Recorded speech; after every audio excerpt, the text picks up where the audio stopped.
Hello, my podcast people, and thank you for joining me for yet another episode of my favorite podcast. Today we are talking about how to get more testimonials. If you're listening to this on the day that it drops, it is Monday, Sep 20. Wow, Sep 20. That's not even right.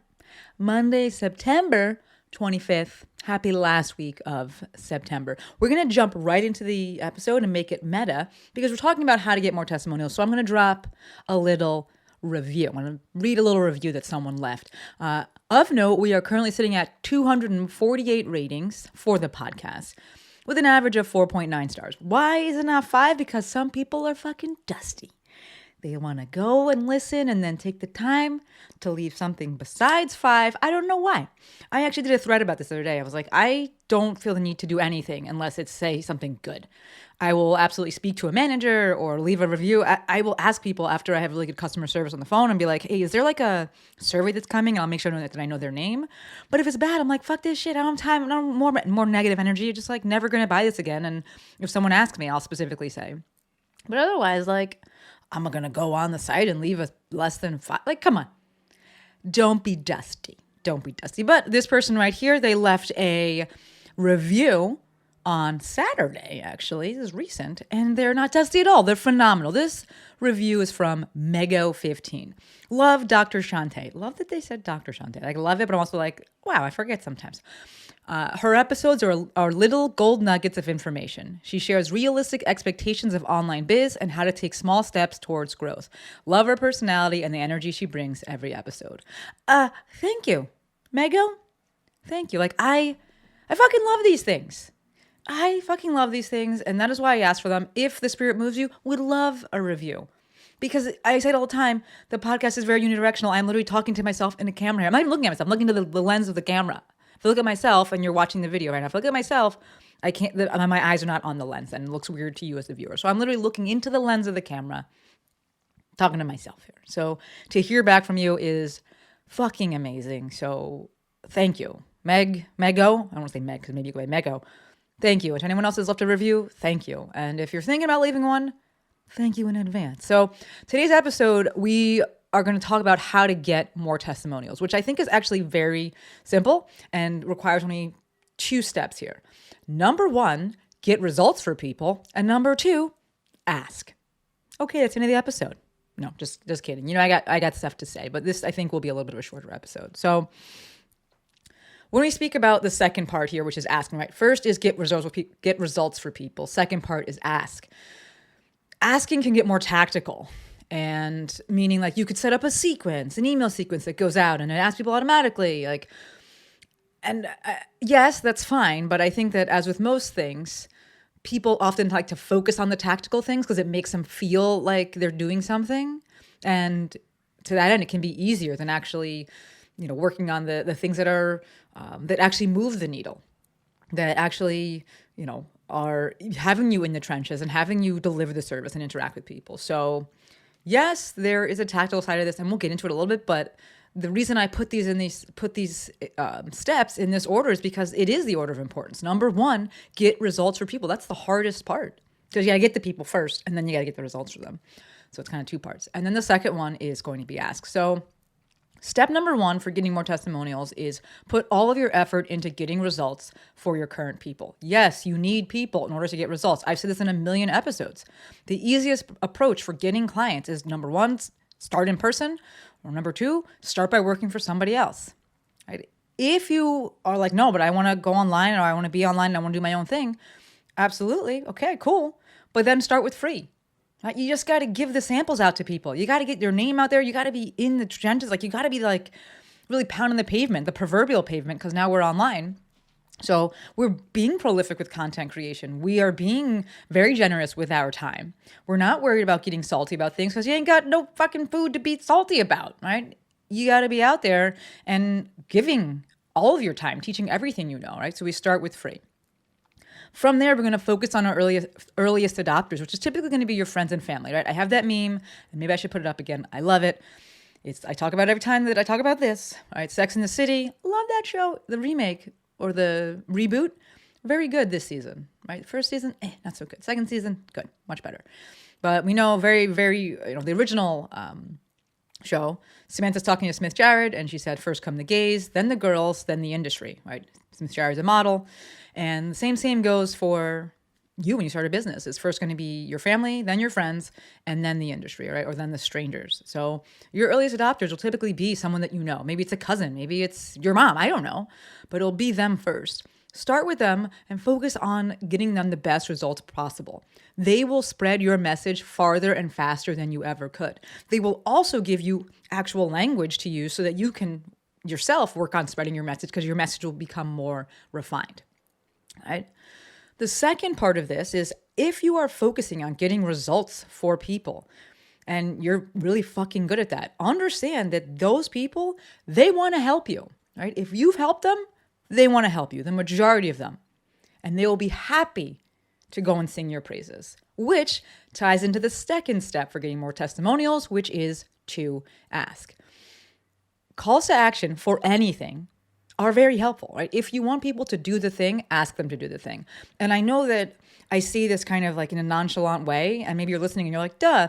But I remember when I was first starting out in the online business space that I read that and I was like, oh, it makes sense. Like in my mind, I was just like, people will do it if they are wanting to. People will want to do something, but unless you ask them, they may not do it.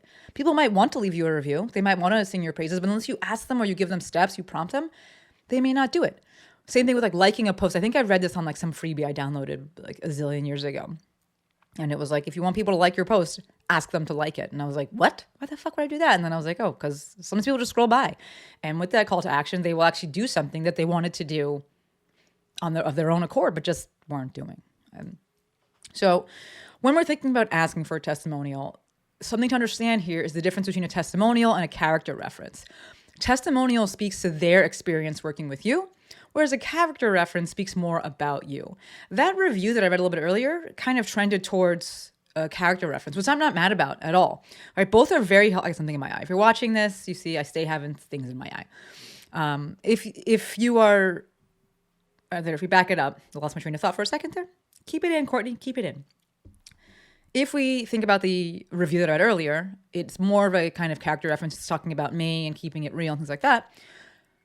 But both are very helpful, whether it's a testimonial or a character reference, right?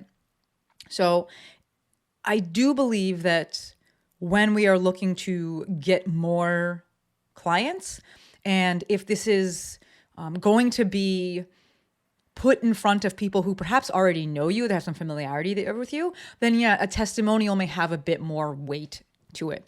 But again, we see how both can be important, especially if people don't know you at all. You want a really cold traffic or brand new audience. Yeah, it can be really nice to have some character references where the people are saying like how dope you are.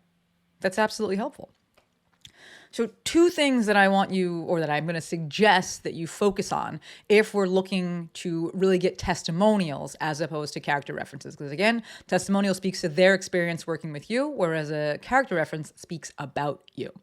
So the two things I suggest if we're really looking to get more so testimonials are going to be type and timing.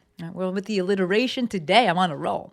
So as it relates to the type, I want you to make sure that it's a testimonial by giving them an example where you literally write it out, or you share one that you like, the previous testimonial that someone has sent in, and you say, hey, like this is an example of what I'm looking for. This is an example that would be really helpful, right? It's very helpful if you use the phrase, it's helpful, because people want to be helpful. I should back that up, turn it into a drinking game, and anytime I say helpful, go ahead, bottoms up, whatever you want. Maybe it's water. Maybe you need some hydration in your life. Fine with me. So if we are looking at focusing on the type of review that we're receiving, we want to make sure it's a testimonial, give them an example, or you can simply explain to them, hey, this review, it's about you. It's about your experience with working with me. It's not about me and how great I am, but thank you. It's about you. Of note, if length is a concern, that sounds weird, but we're going to go with it. If length is a concern, meaning sometimes people will write really long testimonials. And if they do, that's awesome. You can just pick and choose what you share. But if that's a concern, then say that and say, hey, I only need a few sentences. Here's an example. This would be extremely helpful to me. And again, I want you to focus on your experience. This is not about me. It's about your experience and our time together. The second T that I said to focus on is the timing, meaning think about when you are asking for this review. in general, there's never a wrong time. Like, I just want you to make sure you ask. If our goal is to get more, just make sure you're asking. If our goal is to get more testimonials, just make sure that you're asking it all. But if we're going to try and optimize this habit that we've built of asking, then I would suggest asking very close or immediately after very close to or immediately after the transformation. Meaning, when the person has worked with you, now they're on the other side of that problem, that's a great time to ask them. Because again, we are looking, and it's as a testimonial, to have them share their experience. And the reason we do that is because when they share their experience, other people are like, that's me too. I want that journey. I want to be on the other side of it. I have that same circumstance. My knee hurts and I want to be able to run, whatever it is. I use the example of PT because I'm thinking about, asking for those testimonials as like a PT clinic. It's always better to ask kind of sooner than later. If you wait weeks and weeks and weeks and the person's already like undergone the transformation, it can be tough for people to remember like how much they had lost. And I say that in like the least grimy way possible. But pain, we forget pain, right? We know that it's there. We know that it was bad, but we forget the severity, which is why people have more than one kid, right? You're just like, oh, it was bad, but like, look at the aftermath here. This is worth it.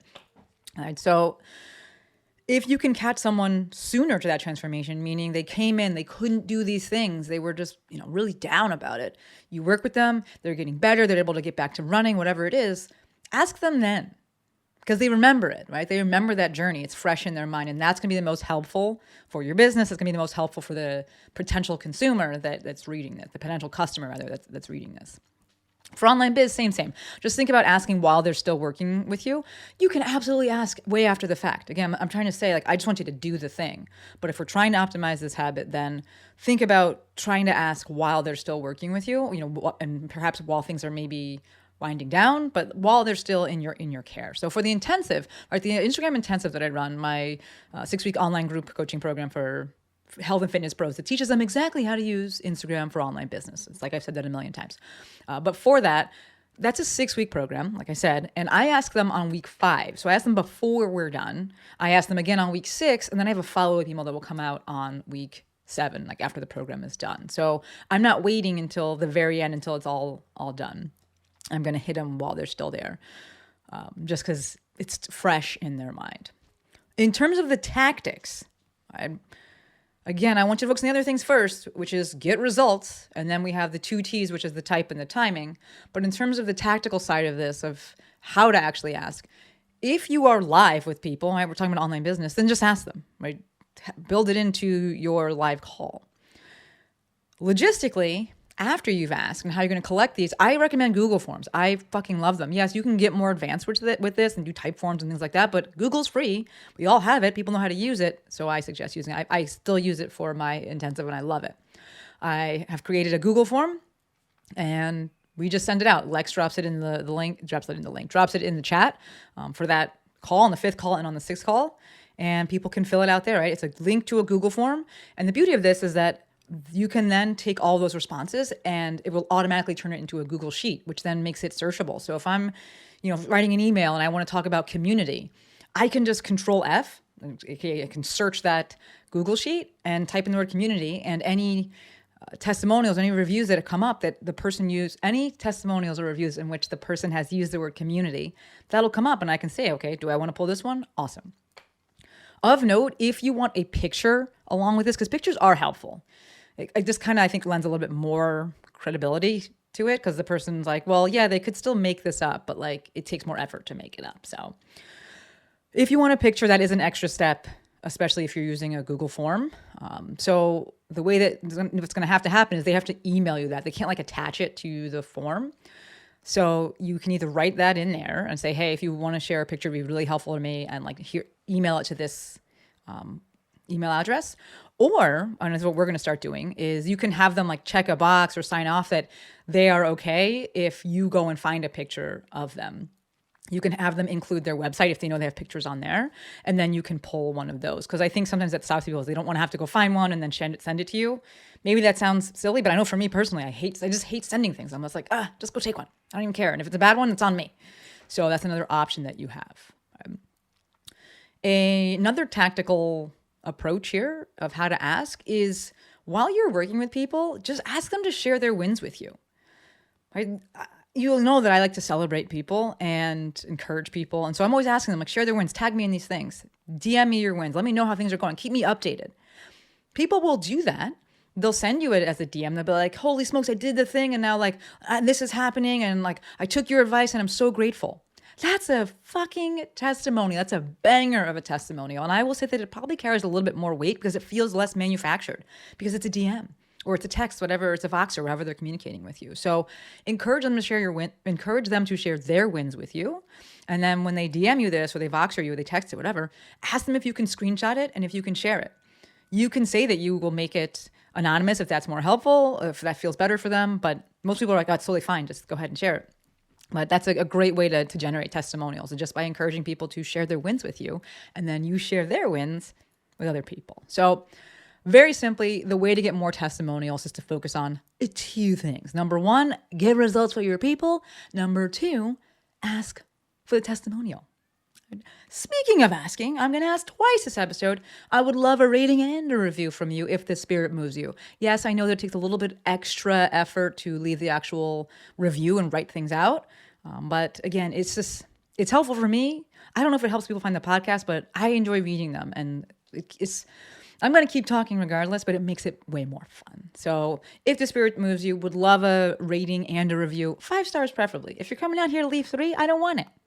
I don't want it. And this is only on Apple Podcasts. I don't know how it works on Spotify. I haven't been all figured it out. So if you're on Spotify, just thank you for listening. If you want to DM me your review, people have done that. I would love that as well. And I'll definitely read it on the show. So thank you in advance for that. One little announcement, and then I'm going to leave you alone. We have, and I said we because it's me and my girl Jill Fit, we got a bonus 4-part series dropping next Monday, October 2nd. And it's going to be every Monday, or the first 4 Mondays, I should say, for the month of October. It's a 4-part podcast episode series, Business and Bullshit with my bestie. Yes, this is going to be a lead-in for Legacy, but you already know you're going to laugh a ton and you're going to learn a ton. So you might as well listen a ton. It will be on this podcast, and it's also going to be on Jill's podcast, Fit Biz You, just the Monday episodes. You will not be able to escape us. We're going to put it on the YouTubes as well. So if you want to watch us, you can. The first episode is going to be, we're going to do it remote. So she's going to be at her place. I'm going to be at mine.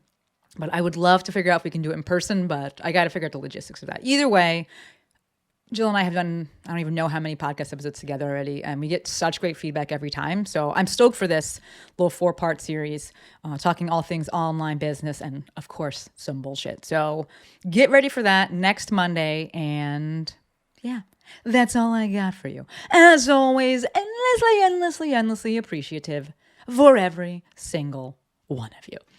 Until next time, friends, Maestro out.